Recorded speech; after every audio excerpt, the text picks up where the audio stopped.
following is a presentation of Learfield IMG College.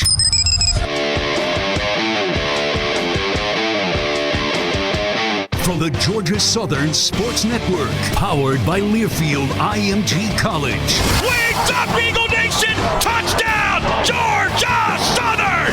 This is Inside Eagle Nation, your all-access look into Eagle athletics. Taking a look through all the other action in Georgia Southern athletics this past week, a lot of road action, a lot of teams hitting the old I-16 out of town. Getting on the steel horse and taking us to parts north, south, west, wherever. Can't really go too much farther east. Now let's return to the Learfield IMG College studios. Here are your hosts, Colin Lacy and Danny Reed. That's a fact, Jack. Welcome into another edition of Inside Eagle Nation, episode number 152 of Inside Eagle Nation. We should have kept count of how many of these we've done on video and how many we've done here from our new studio. New studio, it's only probably 10 or 15, but... Yeah, it wouldn't take that long to find out. No, we can do that math. Even we can do that math. Even us could do Even us can do that math. Oh, hey. Oh, there it is. There we go. My bad. But welcome into another edition of Inside Eagle Nation. It's a bye week. We're fine.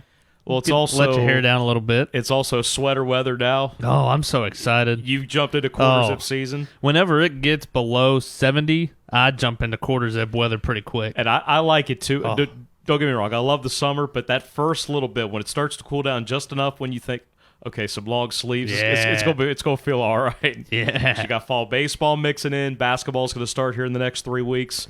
It's almost the overlap of everything at once.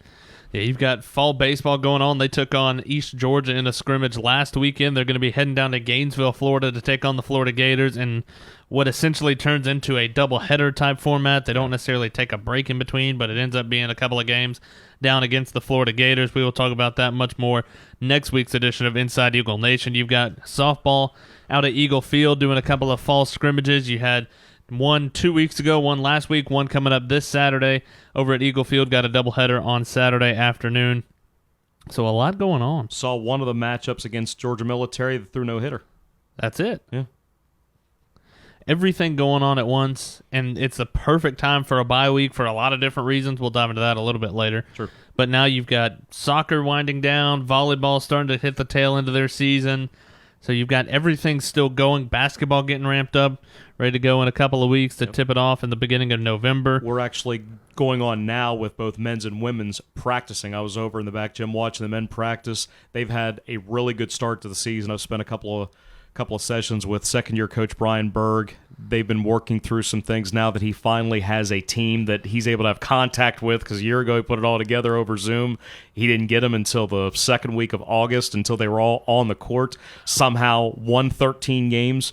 Been the case of Anita Howard. She has most everything back, going to increase their standing in the Sun Belt for 21.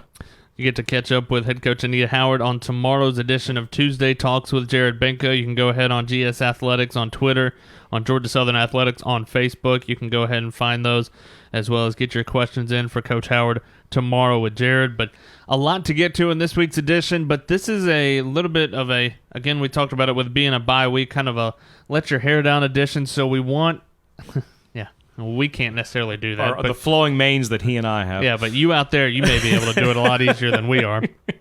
But we want to hear from Eagle Nation. Go ahead and get your questions in. We will talk about anything and everything this week. Get your questions, your comments, whatever you may have. You can comment here on the Facebook live stream. You can tweet us at GS Sports Network. You can text us 912-274-3607. So go ahead and get your questions in, and we will talk about anything and everything that you would like to discuss, whether it be something specific about Georgia Southern Athletics, something in general, something you've heard that maybe we can confirm, deny, can't confirm, deny, or if you just want to talk about life, we'll do that too.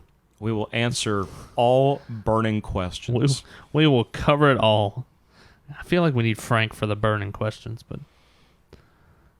Yeah, what are we going to do without him for the next few days? I don't know. We might have to make a trip down to Rincon.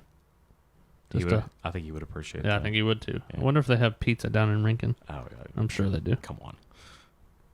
But go ahead and get your questions in, but we will dive straight into this week inside Georgia Southern Athletics. As Georgia Southern men's and women's golf both finishing up their fall schedules over the last couple of weeks. Women's golf will have one more tournament coming up in the week ahead. But as you look at it, men's golf finished 4th of 15 teams in the Bank of Tennessee Collegiate last week in Johnson City. Ben Carr took the individual medalist with 13 under par, and that was the end of their fall schedule. That was their final tournament of the fall, so they get to kind of relax a little bit until they get it ramped up in February. I know Carter Collins put out on Twitter that he was wheels up to go recruiting this week, so he will be looking for the next batch of Eagles to bring to the nest. Individually for Ben, a great way to end the season, not only winning the event, but he was also named Sunbelt Golfer of the Week. That's not the worst way to do it. Not much I can tell you. And he was already in quarter zip season, but granted, every season for golf is about quarter zip season. Yeah, that's fantastic, though. I love it. Georgia Southern women's golf in action right now as they are at Kiowa Islands, but last week finished up being 2nd out of 11 at the Adesto Island Invitational, and I hope that's the last time I have to say Adesto in the near future. But currently at Kiowa Island at the Buccaneer Classic, and at last check, Georgia Southern finishing up the day. They are tied for the top spot with Coastal Carolina at 13 under par. They are finishing the last 2 holes are the Eagles. They are 10 under for the day. They will have one more round coming tomorrow, but sitting pretty is Georgia Southern tied for Coastal Carolina. Again, 13 under par. The next closest is Limestone, which sits at 3rd at 6 under, so a couple of strokes ahead of Limestone. It'll be Georgia Southern and Coastal Carolina. It looks like duking it out in round 3 tomorrow down at Adesto. They will take a week off before the Mercer Invitational wraps up the fall, November 8th and 9th up in Macon. Georgia Southern women's soccer just one match this past week against Coastal Carolina. It was senior day at Eagle Field in Newark Park.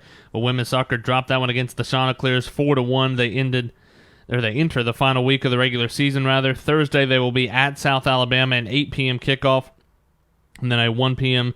Sunday afternoon kickoff to finish off the regular season up at Georgia State in Atlanta. And then they will head to Foley, Alabama for the Sun Belt Conference Tournament.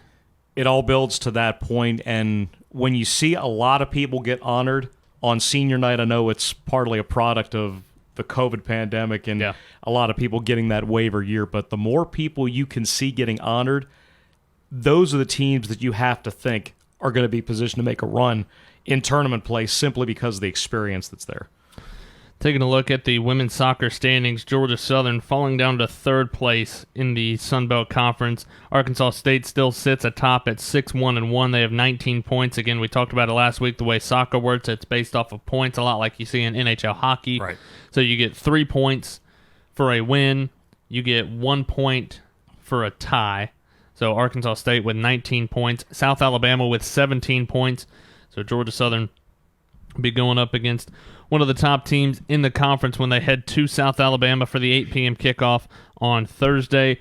Big spot to gain some points, but Georgia Southern sitting tied for 3rd with Georgia State. So this is a big weekend to round out the regular season. You're playing the team that is directly ahead of you in South Alabama and second, and the team that you are tied for 3rd with in Georgia State. But all in all, you are still getting into the conference tournament over in Foley, Alabama, and it doesn't look like there's a whole lot of issues with that. You could basically call this little stretch the start of tournament play. You don't need to go to Foley to say, okay, the tournament starts, because you can dramatically impact where you finish over these next few matchups. You don't need to say, okay, I'm worried about finishing here, here, or here, when it can be directly impacted these next few. You can finish as well as you possibly can, maybe garner some individual accolades if possible, but most importantly, being in the best position to compete for a Sun Belt championship.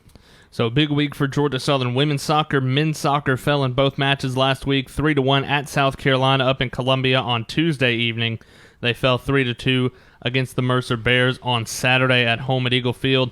And the tough schedule continues with MAC play this week, number 22 in the country, Northern Illinois. That'll be the 3rd-ranked conference team they'll be playing. It'll be the 6th or 7th different ranked team that they'll face overall. That'll be on Thursday, and then on Saturday, they will have Western Michigan, a 7 p.m. kickoff for both of those. But Northern Illinois on Thursday, Western Michigan coming up on Saturday for MAC play at Eagle Field in Newark Park. Good to see a couple of ranked teams. You've got West Virginia the following week coming into Statesboro. They are ranked. They were in the top 5. They have fallen down into the 20s, but I say fallen down into the 20s. It's pretty good when you can have a tough week and you're still ranked in the top 25, and that's exactly what West Virginia has done. But we will cover them a little bit later in next week's edition of Inside Eagle Nation. But a big weekend for men's soccer with MAC play. 2 teams, one of those being ranked coming into Statesboro. All of those matchups are getting you ready for postseason play as well, but they've got an instance where there's still enough of a regular season. There's no reason why they can't pick off at least one of those. Because you play that kind of competition, you get a sense of this is how we need to be at least. And it'll become, okay, this is where our standard needs to be. And when you reach that standard, it won't be an instance where a ranked team or a higher position team will have to fall off simply to say you're better, because you will be better from all that prior experience, if that makes any sense. We talked about Northern Illinois. They are 10-1-1 overall, 2-0-1 in MAC play. And then Western Michigan has struggled this year, 4-5-4. 4 ties. That seems very strange. But 0-2 in MAC play. So Georgia Southern and Western Michigan will be battling for the first MAC win of the season.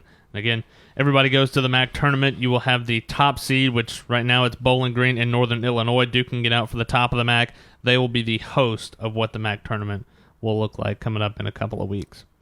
Georgia Southern volleyball had a tough week in Alabama as they fell 3-2 against Troy on Friday and then 3-1 against South Alabama on Saturday. They look to bounce back at home Friday against Little Rock, Saturday against Arkansas State. Both of those will be 6 o'clock first serves from Hanner Fieldhouse just down the hall. And it's part of the stretch that we talked about last week. 6 of your final 8 regular season games are at home. And that's exactly what you want for that push to Foley. This is your push. I really felt for him because I was following the Troy matchup pretty closely. They dropped the first 2 sets, came back to win the next 2, and then I turned it on the ESPN Plus broadcast for set number 5, and the Eagles were up 13-11. Yeah.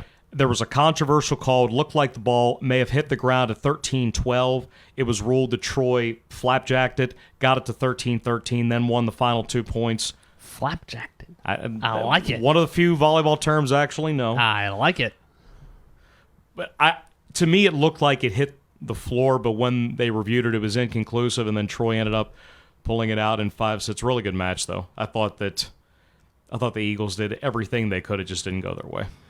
As you look at the Sun Belt Conference standings in the Eastern Division, Coastal Carolina still sits atop at 8-0, 14-4 overall. South Alabama in second place at 7-1. Georgia Southern sitting third in the Eastern Division at 5-3, just ahead of Troy, who is 4-4. You still have to face South Alabama and Troy a little bit later on this season when they come to Hanner Fieldhouse in a couple of weeks. So you still get the opportunity for a little bit of revenge against the Trojans and South Alabama. Those are going to be 2 big games going down the backstretch, and I believe that might be the last weekend of the regular season. It is. Yeah. November 12th and 13th, Friday and Saturday, when Georgia Southern will have Troy on Friday, South Alabama on Saturday. So those could be really big as far as what seed you're getting when you get over to Foley. One thing to look forward to this weekend, Arkansas State is typically one of the better defensive teams in the league. From prior matchups, I can remember them digging almost everything. It was very tough to get first contact points against them. So if Georgia Southern can get off to a good start against Little Rock, maybe finish up the homestand the way that it should, sweep that, and then get into next weekend and get some revenge on the Alabama schools. Man, you're throwing out all of volleyball terms today. Well, I've listened to Chad Willis talk a little bit more. Mostly people just hear him, they see him hit the hammer, and then they say that's good. But we could talk about other things. We're diving into this. This isn't just football, basketball, baseball. We dabble in everything, and we cover it all. Dabble. That's the dabble hand signal. Well, this is for the people on Facebook Live, and then everybody else on listen to this on the audio version. It's basically a horizontal spirit fingers. Not exactly how I would have put that, but yeah, playing the piano. Okay, I hear you. Okay. I'm with you. So I can't play the piano, but that's dibble dabble is play the piano. There's a reason they keep us on radio. You're not lying. Again, you can join the conversation with Danny and I. We will cover anything and everything you would like to by commenting here on Facebook Live. You can tweet us at GS Sports Network or text us 912-274-3607 as we dive into Georgia Southern football, who is experiencing the off week right now, but had a tough one in the state of Alabama at South Alabama.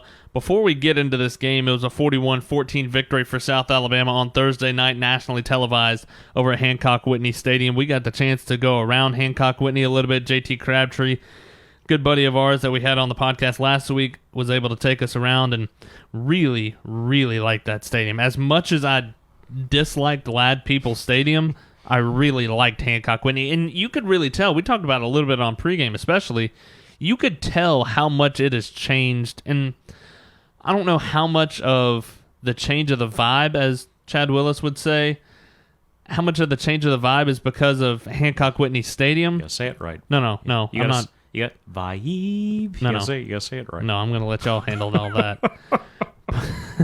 But I don't know how much of the change of the vibe was because of Kane Womack in his first season and what he has brought to that program, or how much of it is because of Hancock-Whitney. I know there's a combination in there somewhere. I just don't know exactly what the ratio is, but I know for a fact Hancock-Whitney Stadium definitely applies to that. One ended up following the other because they had the stadium last year. Unfortunately, Steve Campbell's tenure ended after 2020. Enter Kane Womack, who's the D coordinator there in 16 and 17. And it's just the fact that it's on campus and it's something they feel like it's theirs and they can build an actual program off of. Yeah. Lad People Stadium wasn't theirs. It was for the city of Mobile. It was 25, 30 minutes off of campus. The tailgating was a mishmash, and you just didn't really feel the experience because it wasn't their experience. Yeah. They're trying to build that authenticity with a stadium that's theirs right across the grassy hill from the indoor practice facility that's theirs. You know that they've got the money and the resources to recruit now because it's such a great recruiting area. Yeah. You can get to Mississippi, you can get to Texas, you can get to Alabama. You can get to so many different places so quickly. And assuming that Kane Womack, because he loves the area so much, and he's mentioned that on multiple interviews about how him and his wife, they just fell in love with Mobile when they were there the first time, they could really become a player in the West. It's still Louisiana's division, but there's no reason that they can't move to the upper half of this conference very quickly. No, and he's talked about it, and I think JT brought it up last week on the podcast about how he has said he's bringing in 5 Mobile guys, not the surrounding area, but Mobile guys, whether it's walk-ons or whatnot. It may not all be 5 scholarship guys, but he's bringing in 5 people from the area of Mobile. But there was just a complete different feel around that program. Just everything seemed different. It almost seemed like a completely new team, a completely new program than what you've seen in the past. And we're talking about the proximity and being on campus. It's right across the street from the fraternity houses, right across the street from the fraternity sorority houses is the dorms. And so I think Pat Greenwood, the color analyst for the Jags Radio Network, was telling me instead of it being a 25-minute walk to the, or 25-minute drive to the stadium, it's about a 25-second walk for a lot of the students. And they've had students turn out, and I was pretty impressed of what their student turnout was, It was good. on Thursday night, especially being a Thursday night. Can't remember what exactly. 16,000 was the announced attendance, and that seemed about right. And a lot of that was students in that lower bowl right behind the Georgia Southern bench. But I mean, they were talking about they had 20,000 strong on their first game against Southern Miss, and it was a game that it was raining the entire time. Yeah. And so they've had a lot of buy-in. I know they use the hashtag #OurCity now of trying to take over Mobile, but I just can't get over the complete change in vibe, the complete change in feel around that program, and even to the point where Russ and I were talking about it in the post-game show.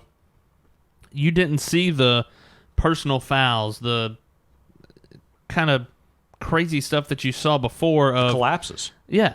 You didn't see the personal fouls. You didn't see the after the play. You didn't see all the talking, all the jawing, all the nonsense that you saw from South Alabama in years past that everybody in the league kind of knew them for. You didn't see that. That was non-existent on Thursday.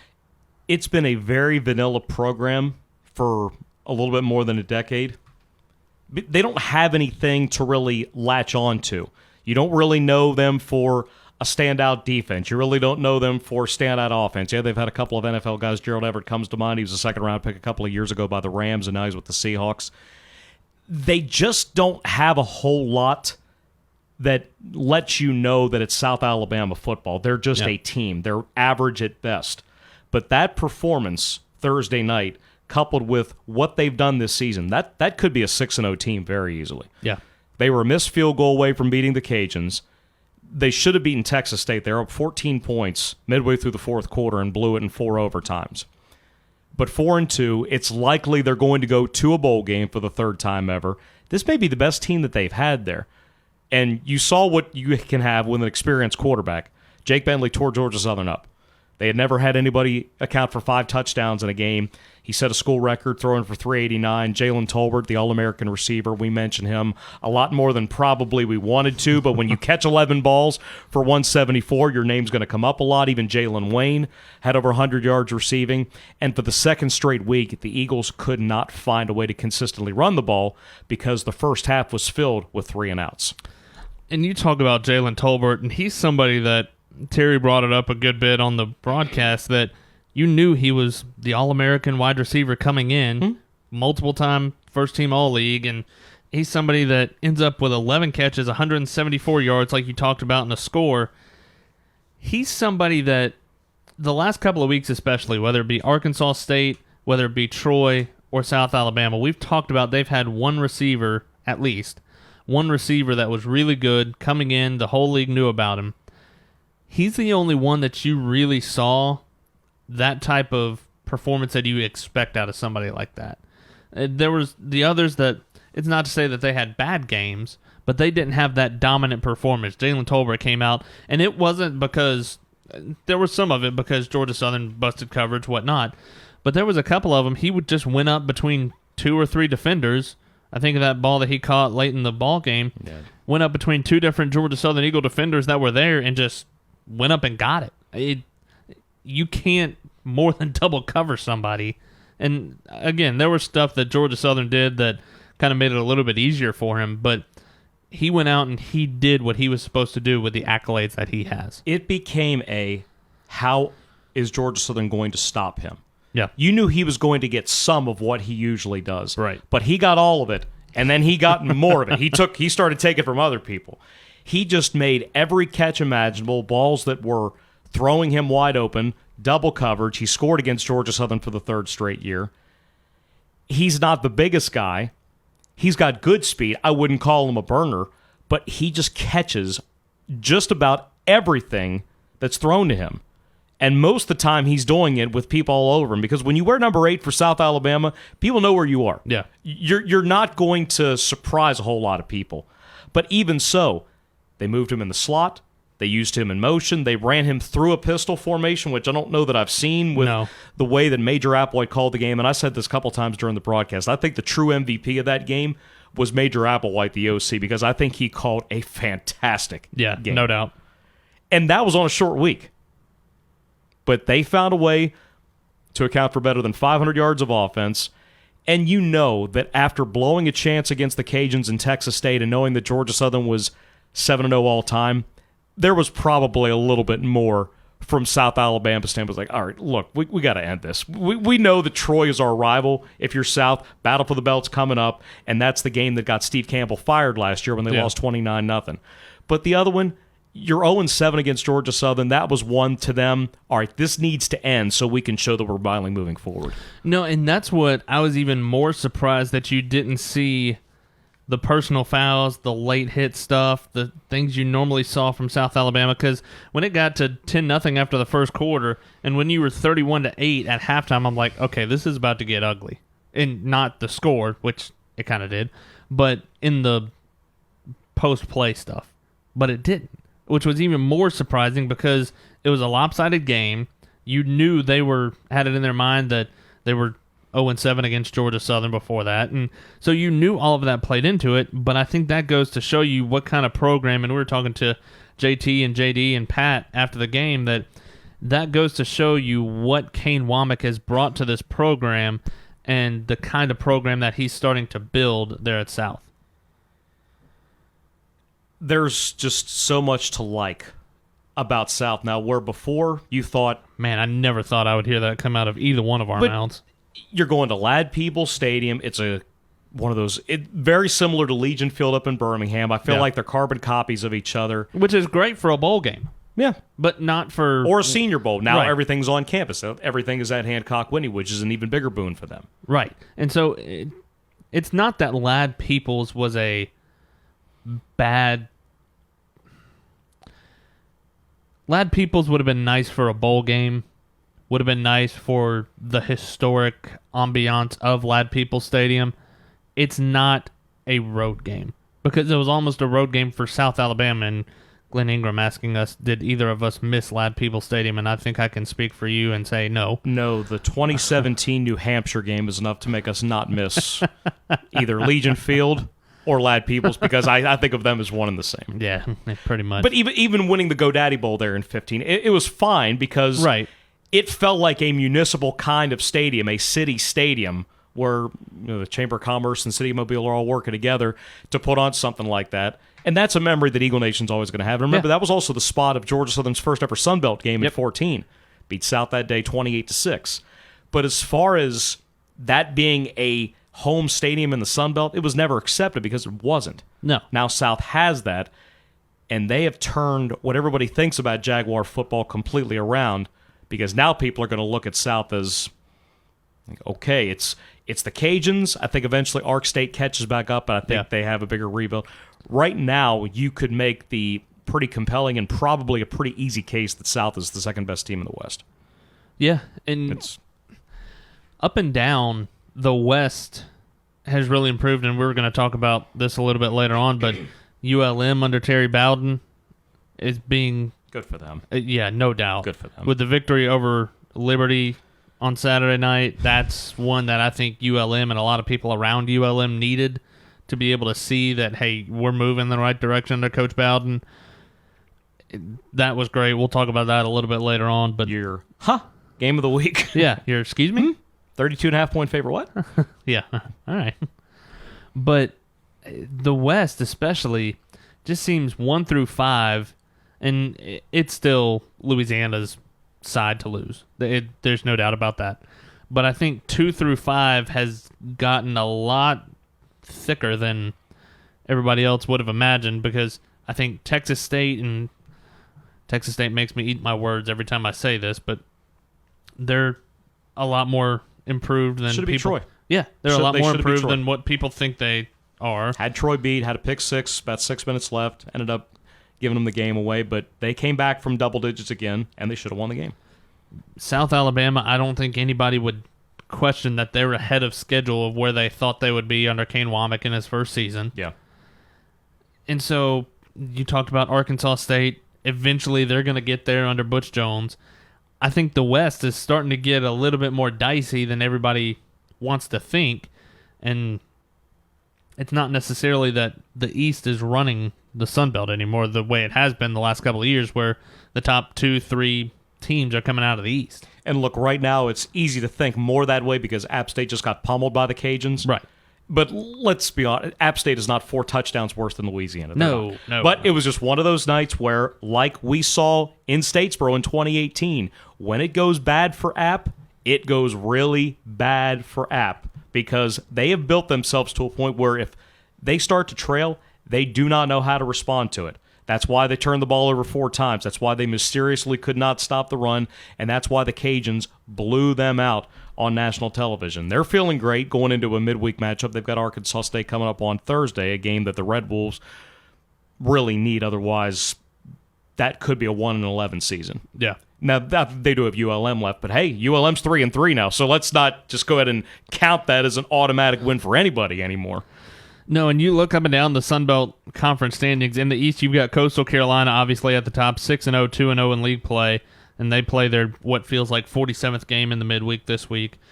They play 6 midweek games. Half of their games this year are not on Saturday. They're an honorary MAC member. Good night. I think the MAC plays more games on Saturday. But it is just, we brought this point up last week, it is an awesome thing to consider that whereas the Sun Belt formerly was a team that maybe got 1 or 2 games on national television, period, in a season, you're getting multiple games a week on national TV because Coastal's top 15, App and Louisiana on the fringe of the top 25. Everybody else is rapidly improving, or at least trying to rapidly improve. I know Southern Georgia State not necessarily in that boat. Troy may have an issue with its coaching staff at the end of the season, but even them, Troy's won back-to-back games. Yeah, Troy's second in the East at 2-1. Georgia State has all the talent that you could ask for, but things have not gone their way. They've had not very good season. They're going to be coming here on October Trying to the 30th. figure out who that quarterback's going to be. Who's going to be the quarterback? Who's going to be the running back? Sean Elliott's trying to make a point by rotating guys in and out. Destin Coates, the running back, hasn't seen as much action as you would thought. And then with the Eagles, a coaching change after 4 games. You're looking to finish as strong as you possibly can for whoever the next coach is, for what the next recruiting class is going to look like. It can be turned quickly with the right situation and the right guy, as we can circle back to what we just saw with South Alabama, because they are absolutely on the way up. Oh, no doubt. But just kind of looking through the Sun Belt standings, Coastal at 2-0 atop the East, Troy right behind them at 2-1, App State and Georgia State at 1-1 apiece, and then Georgia Southern at 1-3 at the bottom of the Eastern Division. In the West Side, Louisiana at 3-0 in the Western Division, 5-1 overall. Texas State technically sitting in second place in the West at 1-1. South Alabama and ULM at 1-2 in conference play, and then Arkansas State, like you mentioned, really needing this week at 0-2. And so we've talked about the last couple of years how much parity there is in this league. You look at Georgia Southern was towards the top of the Eastern Division, or at the top of the Eastern Division 2-3 years ago. Arkansas State, the same thing on the Western side, and they're both sitting at the bottom of those respective divisions. And so a lot of it becomes that rapid improvement that you're talking about from teams like South Alabama, Texas State, even throw ULM in there after what we saw against Liberty last week. There's a lot to like about Sun Belt Conference football, and I'm glad, because now this week, with a bye week, an off week, whatever you want to call it in college football, we get to sit back and watch it all. And see how the Eagles are going to attack this bye week, because the indications that we got from Kevin Whitley on the Ford locker room wrap-up, he didn't spend a whole lot of time with us because, well, he didn't want to talk about the performance, and who could blame him. He's going to find the best 22. Yeah. And expect this week to be a hard-hitting week, more full pads. This is not going to be a down week because it is a bye week. He's got to find a team that's going to put forth a much more Georgia Southern effort over the next 5 games. And look, App, Coastal, BYU. Yeah, these aren't cakewalk. That's 3 of the games. Homecoming against Georgia State. You're going to Texas State, who's fully capable, as we have seen.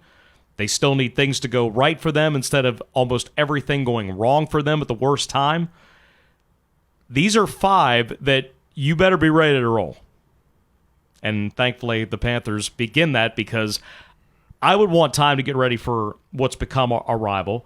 Yeah. I would want time to get ready for homecoming, and I would want to get ready to show that 41-14 against a team that had never defeated Georgia Southern is not who the Eagles are. No, and we talked about it earlier, how I think this bye week comes at a really good time for a lot of different reasons, because it gives you time to kind of reset a little bit and to be able to take a step back and say, all right, breathe, but you got to get ramped up. And so I would be, like you talked about, you expect to see a lot of hard hitting, a lot of decisions being made over the next 16 days before Georgia Southern faces Georgia State on October the 30th. But I think this is kind of what Georgia Southern needs, and we talk about it time and time again. It's kind of a double-edged sword.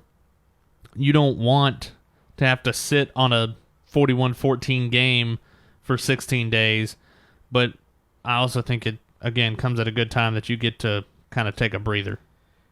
On the injury front, Darrell Baker didn't even play against South Alabama. He barely played the week before against Troy. He's been dealing with that forearm contusion. His forearm looks like a turtle shell. The way it was wrapped up on Thursday, it's amazing that he could even go through drills the way that he was. But we've seen Seth Robertson start each of the last 2 weeks. Didn't have Randy Wade. He didn't make the trip to Mobile. Quinn Williams got his second career start. When you tack that on to all of the other injuries that Georgia Southern has experienced, Kadri Jackson didn't play because of the knee. Now you got 2.5 weeks, so the hope is that he's going to be ready. But with all the other season-ending injuries, all the transfers, all the guys finishing up their eligibility from the year before, from that 2020 defense, which on a lot of fronts was one of the best that Georgia Southern has ever had, you're seeing guys get experience, but at the same time, the growing pains are going to be necessary to get them to the point that you want to get them to. So while 2-5 isn't what you want, if it's what you have to go through to get the best out of those guys, that's how it's going to be the most beneficial. When you look at Sunbelt Conference football this week, you've got 2 midweek games on Wednesday up in Boone. App State will host number 14 Coastal Carolina. Brr. Yeah. You want to talk about quarter zip weather? They say, according to the weather, AccuWeather, it says it's going to be 66 degrees. I don't believe you. Anyway, might be 66 degrees at noon, but not at 7:30. Maybe in the booth. That's with the window up. On Thursday night, you've got Arkansas State hosting Louisiana. Saturday, nice and spaced out in terms of Sunbelt Conference games. 2 o'clock kickoff up in Atlanta, Texas State at Georgia State. And then South Alabama will head down to Malone Stadium in Monroe for a 7 Eastern kick. I like how they nice and spaced it out for us. You get one Wednesday, one Thursday, 2 Saturday, but it's a 2 and 7. You got time for dinner in between. That was awful nice of them. That was a very pleasant way you described that. That was good. That's the way I looked at it. Eagle fans will become Bobcat fans this weekend for sure. Yeah, I'd say so. But if you want to peel away from whatever else is going on this weekend and get an early look at the Panthers, it's not going to be the Panthers that you saw at the end of last season when Quad Brown was throwing for close to 400 yards and leading them to a comeback victory up at Turner Field. He might be the quarterback. It might be Darren Granger. The running back might be Tucker Gregg. It might be Destin Coates. Who knows what the defense is going to look like? Their season's been a lot like Georgia Southern's, and we'll get into a full preview of them once we have next week's edition. But their season has gone a lot like Georgia Southern's. Both have had difficult schedules. They've actually been bit by COVID. They've had some guys in COVID protocol for quite a few weeks. They had 3 other starters down against Army to open the season, and Army just went up there and ran the ball all over them, just dominated them in Atlanta, and very pleasing for Eagle fans for a number of different reasons. Maybe we should bring on Rich DeMarco to talk about them. I think he would enjoy that. I think we would enjoy that. Yeah, I think it. Get the last couple minutes. If you want to send in your questions on Facebook Live, you can text them 912-274-3607 or tweet them at GS Sports Network. Before we sign off, what's your plans for the off week, the bye week, whatever you want to call them? Darrell Lynn and I are going to be heading out of town for a couple days. Ooh, very nice. Going to be spending the weekend up in Jasper, so that'll be enjoyable. I love North Georgia. Have not been to Jasper. I haven't been to North Georgia, so this will be fun. Now, I guess Canton would have been the northest of Georgia you've seen. I don't think that's really North Georgia. No, it's not. It's kind of on the border. You'd get up towards Blue Ridge. Why don't you get past Atlanta? Everything could be considered north, but this is Helen. Because what was Chambers? Helen is Chambers. Yeah, Helen was Chambers' go-to. But you got Hiwassee up there. Young Harris is up there. Yeah, yeah. But Jasper's beautiful. This would be nice. Just to have a nice little couple of days to charge up for not just the final 5 regular season games, but as we mentioned, basketball season's about 3 weeks away. Eagles going to open up November the 9th here at Hanner Fieldhouse non-conference matchup. D1 competition against Ball State. Haven't seen them in nearly 50 years on the hardwood. It's hard to believe. We'll be getting into a full basketball preview here pretty soon with the women starting about that time as well. So you going for a cabin? Or? Yeah. There's not much that beats a cabin in North Georgia. I love it. And I'm going to ride a horse. Come again? Yeah. I'm going to ride a horse this week. I've never done it, but I'm going to ride a horse. Well, I mean, you've got the equestrian expert with you, so... That is why. Has she taken you through training? Or do you have to be trained to ride a horse? Let's just say I've been partially trained for the last almost 6 years about trying to get onto a horse. Yeah, my guess is you've heard a thing or two about horses the last couple of years. So this is me saddling up. Oh, okay. We'll have to get a full recap of that. See, I want to get a horse with a real tough name. No, but I want it to be this. I want it to be the most innocuous looking horse as possible. Want it to be just put me on a burro named Lightning or something. Hee haw. Yeah, I'm about to say I'd like something one step up from a donkey, please. Or give me a horse named Fire. Yeah, I don't need a Clydesdale. It's a quarter horse. One of those baby horses. Funny because I'm short. There you go. But yes, I'm going to ride a horse this weekend. I don't know how that's going to go, but we'll see. That's fantastic. We will definitely have to catch up on that next week. All her on that one. Might have to bring her in for the recap. She could be the guest next. But she could talk about the Georgia Southern Equestrian team. She works with them out at Evermore Farm. There you go. Yeah. Full circle. There you go. 360. Mm-hmm. I'll be getting to head up to just north of Augusta. My niece, Maddie Jo, her birthday party coming up this weekend. Wonderful. Got to see them this past weekend on my way up to another event, but got to see them in a cheerleading competition. Her and Caroline both knocking it out of the park in cheerleading. You ever been to a cheerleading competition? I've watched the movie Bring It On. Man, those things are serious. Those people don't play. I don't think I've actually been to a competition. Well, we'll have to get you up to see Maddie Jo and Caroline. Is it like they show it in the movies, or? I don't know. I've never seen that movie. You never seen Bring It On? No. It's only on television 15 times a day. Okay, well, I'll catch it on the 14th. Maybe 13th. One of the two. Well, that'll wrap up this week's edition of Inside Eagle Nation. Again, Georgia Southern with a much-needed bye week this week. They will pick it back up next week when Georgia State comes to town for homecoming October the 30th. A couple news notes that we haven't gotten to the last couple of weeks. Congratulations to former Eagle men's basketball player Jelani Hewitt, now an assistant coach at Chicago State. That happened 3 weeks ago. I haven't had a chance to get to that. Also, congratulations to former Eagle Ike Smith, who inked a contract to play in the G League with the Texas Legends. That happened about a week ago. So Ike's been through a lot. Ike's played overseas. He's battled numerous injuries, and I am thrilled that he gets a chance to play in the G League. Yeah, he's definitely one of those guys that you cheer for no matter what he's doing. Well, he was here for... Him and Jelani both. I mean, Ike was here for 12 years. It seems like it. Him and Matt Anderson was all about it.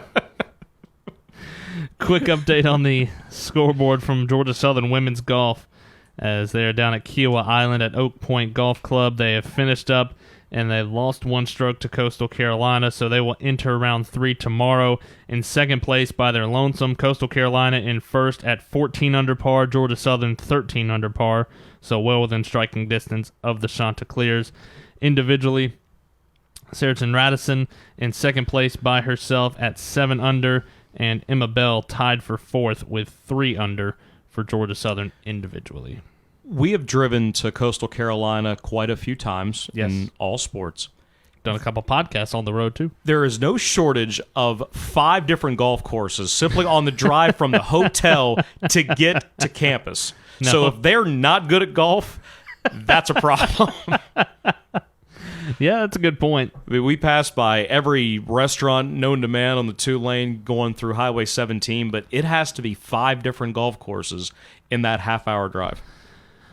You're not wrong by any stretch, but we will keep an eye on what Georgia Southern Women's Golf does in the final round tomorrow over at Kiowa Islands. But that'll wrap things up for us. We will resume Hail Southern Live this week at Gene Bishop Fieldhouse on Thursday night. Do a little bit different of a dive. Won't talk to Kevin Whitley quite as much. We'll have him on for the final 2 segments of this week. We're going to be catching up with a couple of people that make Georgia Southern football kind of run throughout the year that we don't get to necessarily talk to because they're doing everything when we're normally talking to people. So get to catch them in a little bit of a lull. They're still going through everything this week, but get to catch them on a little bit of a breather. More of a relaxed Yeah. nice and chill. Yeah, just chill. Sit by the fire. We might throw a couch up there instead of a couple chairs. Nice. I'm doing my Terry voice. Nice and relaxed. But we will have Hail Southern Live 7 to 8 p.m. on Thursday from Gene Bishop Fieldhouse. Doors will open at 6:30. But until Thursday, for the voice of the Eagles, Danny Reed, this is Colin Lacy saying so long, everybody. You've been listening to Inside Eagle Nation, powered by Learfield, the official podcast of Georgia Southern Athletics.